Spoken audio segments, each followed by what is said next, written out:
Hello everyone and welcome back to our channel. And for today's video, gagawa po tayo ng turon. Ayan guys, pinalo na natin ng lumpia wrapper yung saging at saka pinayagan ng tubig lang. Ayan guys, at saka lagyan natin ng oil yung frying pan, and then lutuin na natin ang ating turon. Yan, lagyan natin lahat yung turon sa mainit na mantika. Ayan, sarap-sarap. Ayan, move lang natin kasi konti lang ating ang ating oil. Lagyan natin ng sugar hanggang sa magluto. Ayan, hanggang sa maging crispy. Ayan, luto lang guys. Ayan, pwede na natin anguin at lagay sa ating plato.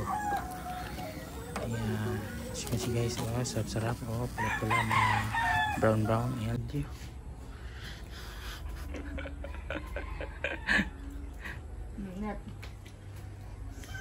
yummy. Ganyan.